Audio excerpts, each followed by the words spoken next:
أعوذ بالله من الشيطان الرجيم بسم الله الرحمن الرحيم وَلَقَدْ أَرْسَلْنَا إِلَىٰ أُمَمٍ مِّن قَبْلِكَ فَأَخَذْنَاهُم بِالْبَأْسَاءِ وَالضَّرَّاءِ لَعَلَّهُمْ يَتَضَرَّعُونَ فَلَوْلَا إِذْ جَاءَهُم بَأْسُنَا تَضَرَّعُوا ولكن قست قلوبهم وزين لهم الشيطان ما كانوا يعملون فلما نسوا ما ذكروا به فتحنا عليهم أبواب كل شيء حتى إذا فرحوا بما أوتوا أخذناهم بغتة فإذا هم مبلسون فقطع دابر القوم الذين ظلموا والحمد لله رب العالمين قل أرأيتم إن أخذ الله سمعكم وأبصاركم وختم على قلوبكم من إله غير الله يأتيكم به انظر كيف نصرف الآيات ثم هم يصدفون قل أرأيتكم إن أتاكم عذاب الله بغتة أو جهرة هل يهلك إلا القوم الظالمون وما نرسل المرسلين إلا مبشرين ومنذرين فمن آمن وأصلح فلا خوف عليهم ولا هم يحزنون والذين كذبوا بآياتنا ليمسهم العذاب بما كانوا يفسقون قل لا أقول لكم عندي خزائن الله ولا أعلم الغيب ولا أقول لكم إني ملك إن أتبع إلا ما يوحى إلي قل هل يستوي الأعمى والبصير أفلا تتفكرون صدق الله.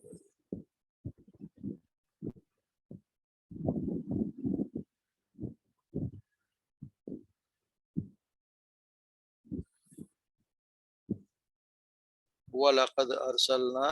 اور یقیناً ہم نے بھیجے إِلَىٰ أُمَمٍ کی طرف من قبل کا آپ سے پہلے فَأَخَذْنَاهُمْ بِالْبَأْسَاءِ پر آ لیا انہیں بالباسائی تنگ دستی نے وضرائی اور بیماری نہ پکڑا لعلہم یتضرعون تاکہ وہ گڑ گڑائیں عاجزی اختیار کریں فلولا اور ایسا کیوں نہ ہوا اذ جاءہم جب آیا ان کے پاس باسنا ہمارا عذاب تضرعوا تو وہ گڑ گڑاتے یا عاجزی اختیار کرتے ولیکن قصد قلوبہم بلکہ سخت ہو گئے ان کے دل وزینا اور مزین کر دیا لہم ان کے لیے الشیطان شیطان نے ما کانوا یعملون وہ جو عمل کیا کرتے تھے فلما نسو پر جب انہوں نے بھلا دیا ما ذکر بھی جس کی ذکرو نصیحت کی گئی تھی بھی جس کی فتحنا ہم نے کھول دیا علیہم ان کے لیے ابواب کل شے ہر چیز کے دروازے حتی یہاں تک کہ اذا فرحو جب وہ مگن ہو گئے یا اس میں خوش ہو گئے بما اوتو جو انہیں عطا کیا گیا تھا اخذناہم تو ہم نے پکڑ لیا انہیں بغتتاً اچانک فاذا هم مبلسون جبکہ وہ شک میں پڑے ہوئے تھے یعنی جس کے وہ امید والے تھے اچانک وہ امید والے ہونے والے تھے فقطیا اور کاٹ دی گئی دابر الجڑ قوم الذین اس قوم کی الذین جنہوں نے ظلم کیا والحمد للہ رب العالمین اور ساری تعریف اور صفتوں شکر اللہ ہی کے لیے ہے رب العالمین جو سارے جہانوں کا رب ہے قل کہہ دیجئے ارائیتم کیا تم نے دیکھا ان اخذ اللہ اگر پکڑ لے اللہ یا سمعکم یا ختم کر دے ان کے سمعکم تمہاری سماعت و ابصارکم اور تمہاری بصارت وختم اللہ وختم علی قلوبکم یا مہر لگا دے تمہارے دلوں پر من الہ غیر اللہ تو کون ہے اللہ کے سوا کوئی اور الہ یاتکم بھی جو لے آئے اسے اگر اللہ تعالیٰ ان کو ختم کر دے تو کون ہے جو لے آئے انہیں۔ انظر دیکھیے کیف نصرف الآیاتی کس طرح بار بار ہم بیان کرتے ہیں آیات کو، ثم هم یصدفون پھر وہ اس سے یصدفون تو رک رہے ہیں، یعنی اس سے منہ پھیر رہے ہیں۔ قل کہہ دیجئے آرائیتکم کیا تم نے دیکھا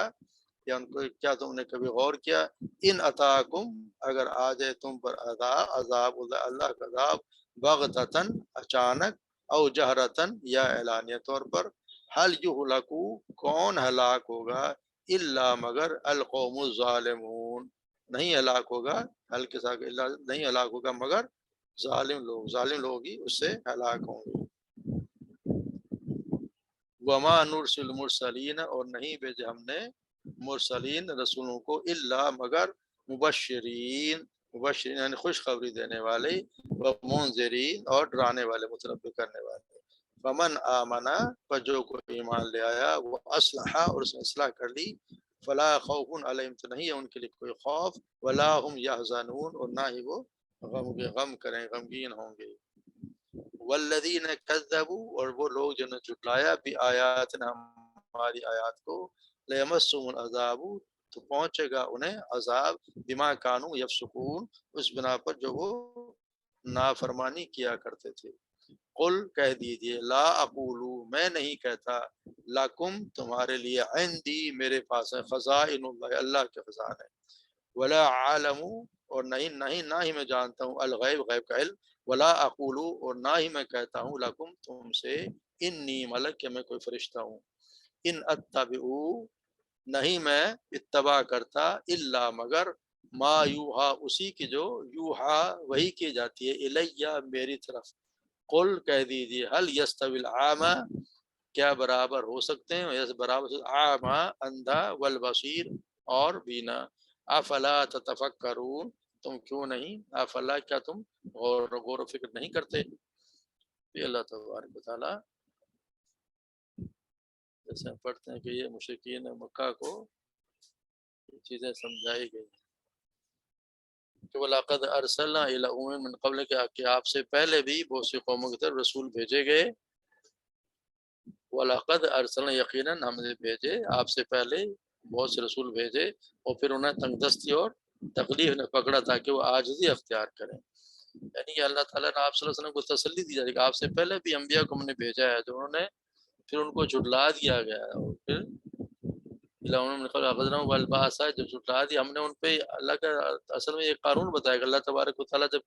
کسی رسول کو بھیجتا ہے تو پھر ان کو یہ کہ تھوڑا بہت تنگی میں ان کو مشکلوں میں پیدا کرتا ہے کہ وہ عاجزی اختیار کریں، اگر وہ عاجزی نہیں اختیار کرتے تو پھر اللہ تبارک و تعالیٰ کا دوسرا طریقہ ہے، تو یہ تسلی دی جائے کہ پہلے امتوں کے بعد ہم نے انبیاء کو بھیجے جن کو انہوں نے جھٹلا دیا تو ہم نے پھر ان کو سختی، قحط سالی اور امراض، جان مال کے خسارے میں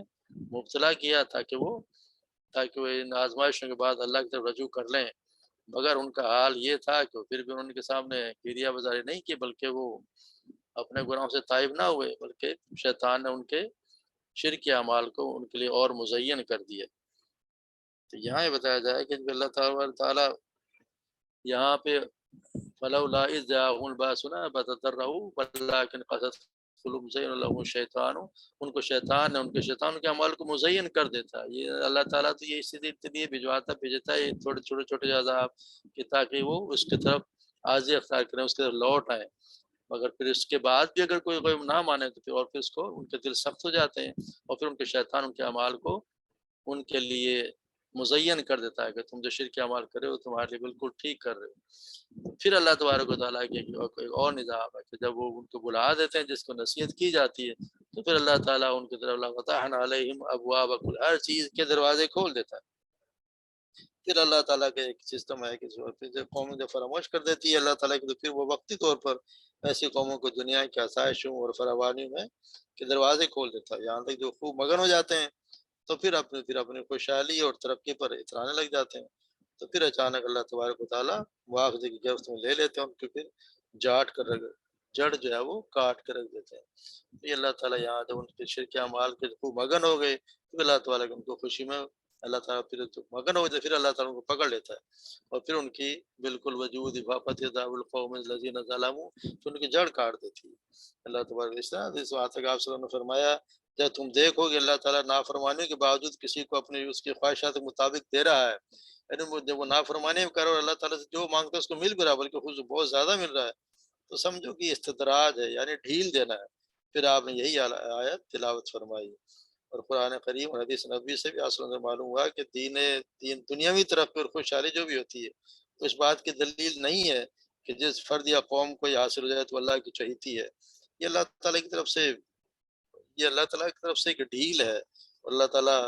جس سے اگر یہ نہ سمجھے گا تو مجھے دیا جاتا اللہ تعالیٰ مجھ سے خوش ہے، اور بعض لوگ یہ سمجھتے ہیں کہ جس کو بہت زیادہ دیا جا رہا تو اس اللہ تعالیٰ اس سے بہت راضی ہے۔ ایسا نہیں ہے، جب وہ اس طرح کی حرکتیں کرتا ہے، عاجزی اختیار نہیں کرتا تو پھر اللہ تعالیٰ ہر چیز کے دروازے کھول دیتے ہیں، یہ اس کی ڈھیل ہے، اور جب وہ مگن ہو جاتے ہیں تو پھر اس کو اللہ تبارک و تعالیٰ پکڑ لیتا ہے۔ تو پھر جو کچھ ہوتا ہے پھر اللہ تعالیٰ کہتے ہیں کہ جو کچھ ان کے ساتھ ہوا اس پر اللہ کا شکر ادا کرنا چاہیے، کیونکہ کافروں کو جب اللہ تعالیٰ نے ان کی سرکشی اور ان کے فاصل قائد کی وجہ سے علیہ زمین سے نجات دے دی تو یہ اللہ کی طرف سے بڑی نعمت ہے۔ جب ان کی جڑ کٹ گئی ان لوگوں کی جنہوں نے ظلم، ہوگا وہی ان لوگوں پر آئے گا جنہوں نے ظلم کیا، یعنی جو ظالم ہوں گے انہیں پہ ان کی جڑ کاٹ دی جاتی ہے۔ پھر اللہ تبارک و تعالیٰ کا شکر ادا کرنا چاہیے، الحمدللہ رب العالمین کے اس لوگوں سے ہمیں نجات مل گئی۔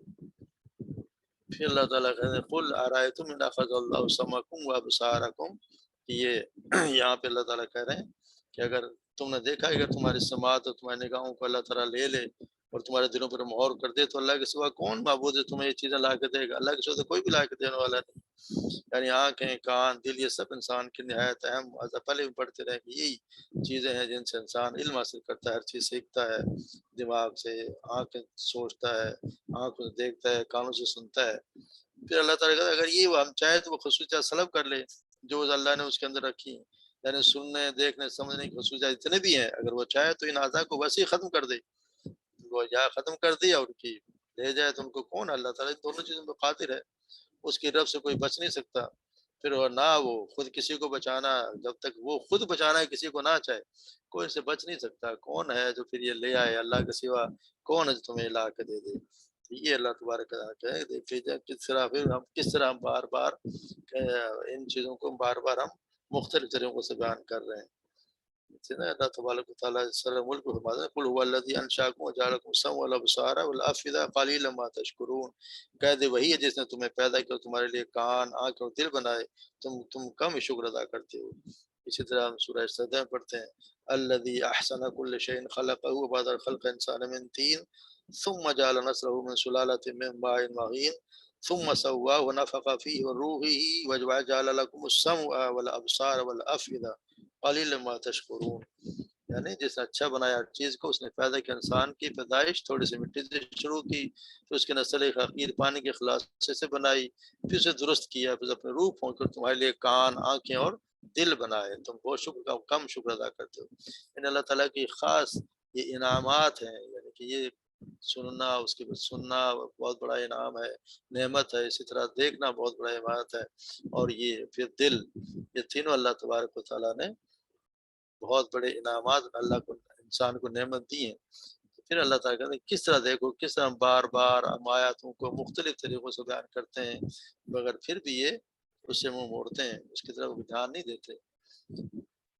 پھر اللہ کہتے ہیں قل ارائیتکم ان اتاکم عذاب اللہ بغتۃ او جہرۃ هل یہلک الا القوم الظالمون، یعنی اگر اللہ تعالیٰ کا عذاب تم پر اچانک آ جائے یا کھلا آ جائے تو ظالموں کے سوا تو کوئی اور ہلاک نہیں کیا جائے گا۔ یعنی بغتتاً سے مراد ہے کہ وہ عذاب جو کسی اچانک اور کسی پیش کی اطلاع کے بغیر آ جائے، یعنی ایسا اکثر قوم پہ بغیر بتائے راتوں رات اچانک عذاب آ گئے، اس کو کہتے ہیں باغتا۔ اور جہرتاً سے مراد وہ عذاب ہے جو کسی پہلے سے اشارہ ہو یا اس کی اطلاع کے بعد ہے، جیسے بہت سی قوم کو بتا دی گیا ہے کہ اگر اتنے دن آپ اس طرح کرو گے تو جیسے قوم صالح کو بتا دے گا 3 دن بعد تم پہ عذاب آ جائے گا، اور قوموں کو بتا دے گا کہ اگر اس طرح کرو گے تو پھر عذاب آ جائے گا۔ اس کا یہ منافق دونوں سے مراد رات و دن بھی ہے، اور اس سے ہلاک ہونے والے جو ہے اس لیے کہ کافر قوموں کو ہلاک کرنے والا عذاب یا تو رات کو اچانک آئے گا، پھر دل کے کھنے عام آئے گا، اور پھر القوم الظالمین سے مراد ہے کہ عذاب میں یہ اشارہ اس کے ہے کہ ہلاکت کا سبب ان کا ظلم یعنی انہوں نے ظلم کیا اور سرکشی کی، یہ اللہ سے بغاوت ہے، اس کی وجہ ان کے عذاب کے آنے کی یہ ہے۔ تو یہ اللہ تبارک و تعالیٰ عذاب آئے گا تو پھر یہ ہے کہ پھر ہر یہلک اللہ قوم ظالمین، تو پھر بچے گا کون؟ وہی ہلاک ہوگا۔ اللہ تعالیٰ کہتے ہیں کہ پھر ان کو لپیٹ میں لے لے گا عذاب، جو اللہ تعالیٰ کے ساتھ شرک کرتے ہوں گے اور جو اللہ تعالیٰ کے شرک کریں گے، جو بغاوت کریں گے، انہیں کو اللہ نجات، انہیں کو پھر نجات نہیں ملے گی۔ مگر باقی لوگوں کو تو اللہ تعالیٰ جیسے اللہ تعالیٰ کے قانون ہے کہ جب وہ عذاب آتا ہے تو اللہ سے اپنے رسول کو، ان کے ساتھ جو بھی ایمان لاتے ہیں ان کو اللہ تبارک و تعالیٰ پہلے اس بستی سے نکال دیتے ہیں۔ جیسے ہم نے سابقہ قوموں کے جتنے بھی حالات پڑھتے ہیں، سیدنا نوح علیہ السلام کو اپنے مارنے والوں کے ساتھ کشتی میں سوار کرا کے ان کو وہاں سے نجات دے دی۔ اس طرح قوم لوط کو بتا دی گئی کہ راتوں رات نکل جاؤ، آپ نکلو گے تو اس کے پیچھے سے عذاب آئے گا۔ تو اس طرح اللہ تبارک و تعالیٰ اپنے قوم ان لوگوں کو جو اللہ کے رسول کے ساتھ ساتھی ہوتے ہیں ان کو ضرور بچا لے گئے۔ تو اللہ کا یہ قانون ہے کہ الذین آمنوا ولم یلبسوا ایمانهم بظلم اولئک لهم الامن وهم مهتدون۔ سورہ انعام میں وہ لوگ جو ایمان لائے انہوں نے اپنے ایمان کو ظلم کے ساتھ نہیں ملایا، یہی وہ لوگ جن کے لیے امن ہے، یعنی اور وہ ہدایت پانے والے، یہ ان کو اللہ تبارک و تعالیٰ بچا لے گا۔ یہ اللہ کی ایک سنت ہے، اور وہی لوگ ہلاک ہوں گے جو ظالم ہوں گے۔ تو اللہ تبارک و تعالیٰ پھر آگے کہتے ہیں، اور یہ طریقہ وجہ بتا دی، وما نرسل المرسلین، ہم رسولوں کو بھیجنے کا ایک بہت بڑی وجہ یہ ہے کہ ان کو ہم نے بھیجا تاکہ وہ مبشرین اور منذرین، کہ وہ بشارت دینے والے ہوں، خوشخبری دینے والے، وہ جو نہ ہمارے متنبع کرنے والے ہوں۔ یعنی اللہ تبارک و تعالیٰ کی، اللہ کے رسولوں کی ذمہ داری ہے کہ وہ اللہ کے طرف لوگوں کو بلائیں، جنت کی خوشخبری دیں، جہنم سے ڈرائیں،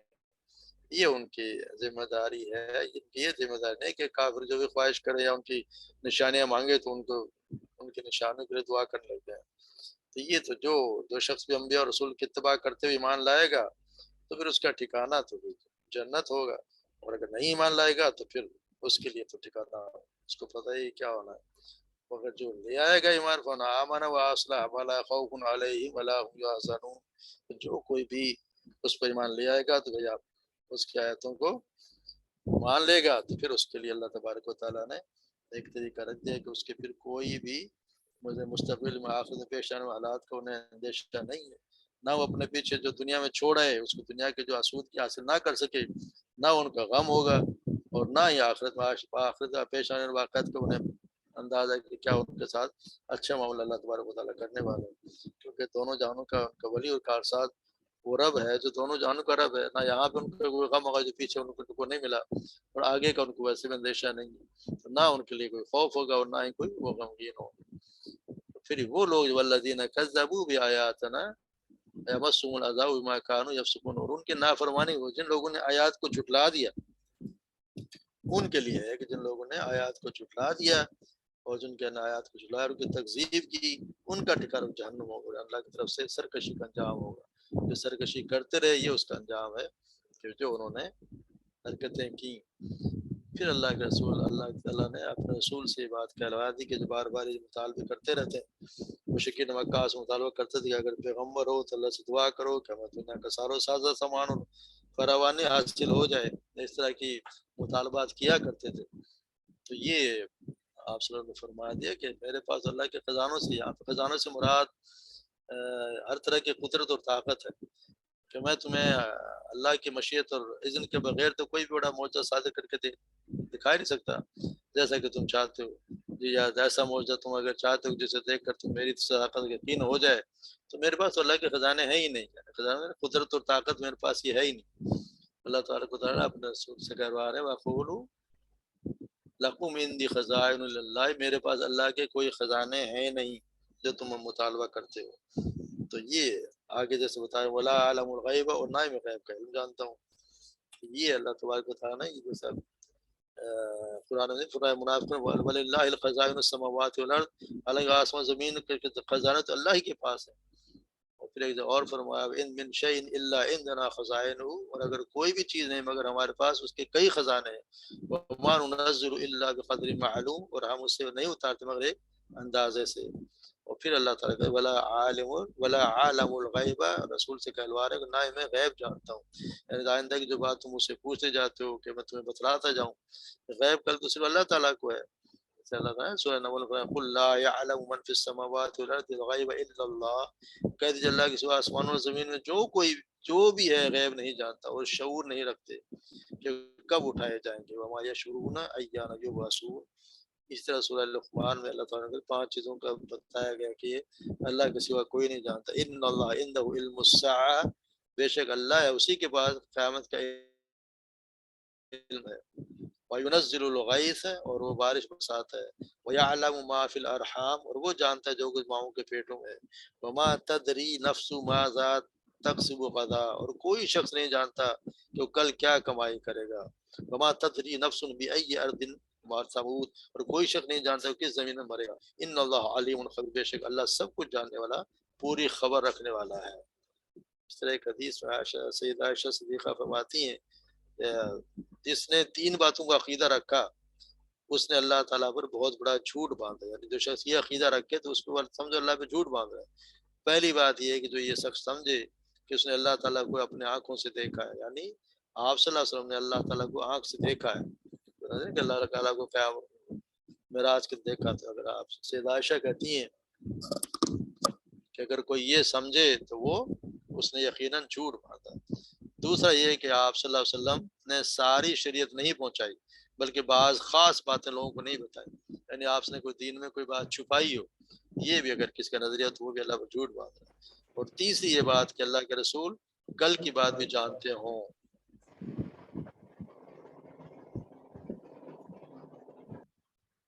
یعنی ان کے پاس کوئی غیب کا علم اگر وہ کل کے، تو یہ بھی آپ سیدہ عائشہ صدیقہ کہتی ہیں کہ یہ اگر کوئی عقیدہ رکھے تو وہ اللہ پہ جھوٹ باندھ ہے۔ اس سے ثابت ہوا کہ جس یہ عقیدہ ہو کہ وہ انبیاء کو غیب کا علم ہوتا ضرور ہے، مگر اتنا ہے جو اللہ تعالیٰ بتا دے، یقیناً اللہ تبارک و تعالیٰ جتنے ان کو ضرورت ہوتی ہے قیامت کے بارے میں بتا دیا اللہ تعالیٰ نے۔ آپ صلی اللہ علیہ وسلم کو معراج پہ سیر کرا کے جنت دکھا دی، دوزخ ہمارے لیے غیب ہے، آپ صلی اللہ علیہ وسلم کو انہوں نے دکھا دیا۔ اگر ہر بات کو یہ سمجھے کہ اللہ کے رسول ہر بات کا پتہ ہے تو یہ پھر اللہ تبارک و تعالیٰ آپ کے رسول کے زبان خود کہلوا رہے ہیں کہ ایسا نہیں ہے، نہ ہی میرے پاس کوئی غیب کا علم ہے۔ اور پھر کہتا ہوا ولا اقول لکم انی ملک، نہ ہی میں یہ کہتا ہوں تمہیں کہ فرشتہ ہوں، یعنی میں بھی تمہیں جیسے انسان ہوں کہ فرشتہ نہیں ہوں۔ ہاں اللہ تعالیٰ فرق یہ ہے، یہ فرق ہے، ان اتبع الا ما یوحی الی، یہ ایک فرق ضرور ہے کہ میں فرشتہ نہیں ہوں مگر میری طرف وحی کی جاتی ہے، تمہاری طرف نہیں کی جاتی۔ جس طرح سورہ کہف میں پڑھتے ہیں قل انما انا بشر مثلکم، کہہ دی کہ میں تمہیں جیسا ایک بشر ہوں، یوحی الی انما الہکم الہ واحد، میری طرف وحی کی جاتی ہے کہ تمہارا معبود سے ایک ہی معبود ہے۔ ومن کان یرجو لقاء ربی، اور جو کوئی یہ امید رکھتا ہو اپنے رب سے ملاقات کی، فلیعمل عملا صالحا ولا یشرک بعبادۃ ربہ احدا، جو کچھ اپنے رب کی ملاقات کی امید رکھتا ہے تو لازم اس پر کہ عمل کرے، نیک عمل کرے اور اپنے رب کی عبادت میں کسی کو شریک نہ بنائے۔ یہ ہے کہ فرق یہ ہے انسان میں ہے، وہ بھی ہمارے طرح کے بشر، مگر یہ فرق ہے کہ ان کی طرف وحی کی جاتی ہے اور ہماری طرف کوئی وحی کی نہیں جاتی۔ تو اللہ کی طرف جو وحی کر رہے ہیں اللہ کے رسول ہے، اللہ تبارک و تعالیٰ ان کو باتیں ہیں جو دین کے لیے ضروری ہیں اور جو ان کی رسالت کے ضروری ہیں ان کا علم دے دیتا ہے، ورنہ یہی اللہ کے رسول فرماتے ہیں تمہیں جیسا انسان ہوں فرشتہ نہیں ہوں۔ فرق ضروری ہے کہ میرے پاس وحی کی جاتی تمہارے پاس نہیں آتی، میں کسی معاملے پہ آ گیا میں کسی معاملے میں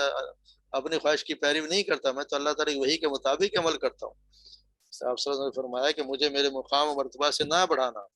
جیسا کہ نسائی نے اپنے نبی عیسیٰ کو کے مقام مرتبہ سے بڑھا دیا، جیسے نسائی نے عیسیٰ علیہ السلام کو اللہ کا بیٹا بنا دیا،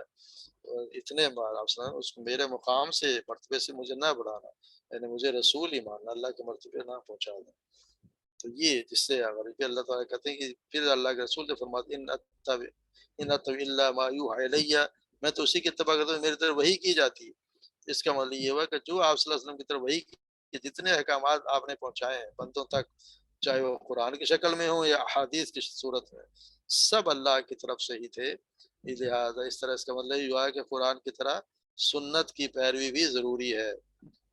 کہ سنت کے بغیر تو قرآن کی پیروی ممکن ہی نہیں ہے۔ ہمیں بہت سے مسائل کا ہمیں تو پتہ ہی نہیں چلا جب تک اللہ کے رسول کی ہم بات نہ مانیں گے۔ اگر سنت کو چھوڑ کر قرآن کی پیروی پر زور مان لیا جائے تو پھر تو اپنی منمانی والی بات ہو جائے گی، ورنہ ہمیں تو بہت سے ایسے احکامات اللہ نے بتایا جو اللہ کے رسول نے سمجھایا تو ہمیں سمجھ آئی۔ سب سے بڑی چیز تو ضروری ہے نماز ہم پڑھتے ہیں اس کے متعلق بھی اللہ نے کوئی تفصیل ہی بتائی، یہ بھی ہمیں رسول اللہ صلی اللہ علیہ وسلم نے بتائی۔ اور بھی بہت سی چیزیں ہیں، سورہ سارے احکامات آپ نے سکھائے اور عمل کر کے بھی دکھایا۔ اس کا مطلب یہ کہ ایک بشر انسان ہوتے ہوئے اس پہ عمل کیا بھی جا سکتا ہے، کسی کے لیے یہ حجت چھوڑی نہیں کہ ہم عمل کر نہیں سکتے۔ آپ صلی اللہ علیہ وسلم نے انسان ہوتے ہوئے یعنی بشری کمزوری کے باوجود ہر کام کر کے دکھایا، تو ہمیں یہ لازم ہے کہ جیسا انہوں نے کیا اس بات پہ، چاہے وہ حدیث میں آئی ہو چاہے قرآن میں تو ہے ہی ہے، مگر اس قرآن کے ساتھ ساتھ آپ صلی اللہ علیہ وسلم کی صحیح احادیث کو ماننا بھی ضروری ہے، ان کے بغیر ہمارا ایمان مکمل ہو نہیں سکتا۔ جو لوگ ہیں اس کو ماننے کو تیار نہیں ہے، اصل میں وہ اپنی منمانی کرنا چاہتے ہیں، یا پھر آپ صلی اللہ علیہ وسلم کی بات پہ اگر آپ ان کو حدیث سے کو جھٹلانا شروع کرتے ہیں پھر تو کوئی بات نہیں، اگر اس کو جھٹلا دیں گے یہ قرآن اللہ کی کتاب ہے، یہ بھی ہمیں اللہ کے رسول نے بتایا نا کہ اللہ کے رسول اللہ نے یہ کہا کہ یہ میری کتاب ہے، تو ہم اگر ان کی بات ہی نہیں مانیں گے تو پھر ہماری بات ہم مسلمان بھی نہیں رہیں گے۔ پھر آخر میں اللہ تعالیٰ کہتے ہیں قل یا هل يستوي الاعمى، کہہ دیجیے کہ برابر ہو سکتے ہیں اندھا اور بینا، یعنی کہ یہ کہا رہی ہے حقیقت میں اس بات کا یہ اصل میں انکار کیا گیا ہے، یہ بتا دیا کہ اندھا اور بصارت والا ایک جیسے ہو نہیں سکتے، اور اس لیے سوال کی شکل میں ہے، یعنی دیکھنے والا اور اندھا اور دیکھنے والا برابر ہو سکتے ہیں، یہ استفہام انکاری ہے، یعنی کہ انکار کے استفہام یہ پوچھا گیا مگر انکار کے ساتھ پوچھا گیا، یعنی اندھے اور دیکھنے والے سے مراد باطل پرست اور حق پرست بھی ہو سکتے ہیں، یا کافر اور مسلمان بھی ہو سکتے ہیں، یا جاہل اور عالم بھی ہو سکتے ہیں، یہ ہر چیز آ جاتی ہیں کہ ایک اندھا ہے اور ایک دیکھنے والا ہے، مگر تم غور کیوں نہیں کرتے؟ افلا تتفکرون، کیا تم غور نہیں کرتے؟ اتنا بھی سوچتے نہیں ہو کہ ایک آدمی کے پاس علم ہے، ایک حقیقت کو جانتا ہے، ایک حق کو مان رہا ہے، دوسرا باطل کی پرستش کر رہا ہے، تو پھر دونوں برابر تو ہو نہیں سکتے، ایک مسلمان ہے کافر، ایک اللہ پر یقین رکھتا ہے ایک دوسرا نہیں رکھتا، ایک جاہل اور ایک عالم ہے، تو فرق تو بہت ہے۔ یہ اللہ تبارک و تعالیٰ نے ہمیں آپ صلی اللہ علیہ وسلم کے ذریعے تعلیم دی ہے کہ یہ اللہ کے رسول کے لیے بھی یہ ہمیں ایمان رکھنا چاہیے۔ قل لا اقول لكم عندي خزائن اللہ ولا عالم الغیب ولا اقول لكم انی ملک، یہ ہر چیز اللہ تعالیٰ نے اپنے رسول کی زبان سے ہی کہلوا دی۔ اللہ تبارک و تعالیٰ ہمیں صحیح دین سمجھنے کی توفیق عطا فرمائے، جو کچھ اب سمجھے اس پہ عمل کرنے کی توفیق عطا فرمائے، اور اس کو اپنے فہم کے مطابق جتنا سمجھے اس کو آگے پہنچانے کی بھی کوشش کریں۔ اللہ تبارک و تعالیٰ ہماری کاوشیں ہماری کوششیں قبول فرما لے اور ہماری نجات کا ذریعہ بنا دے۔ وما علینا الا البلاغ۔ چلیں ٹھیک، باقی انشاءاللہ کل۔ سبحانک اللہم وبحمدک نشہد ان لا الہ الا انت نستغفرک ونتوب الیک۔ السلام علیکم ورحمۃ اللہ وبرکاتہ۔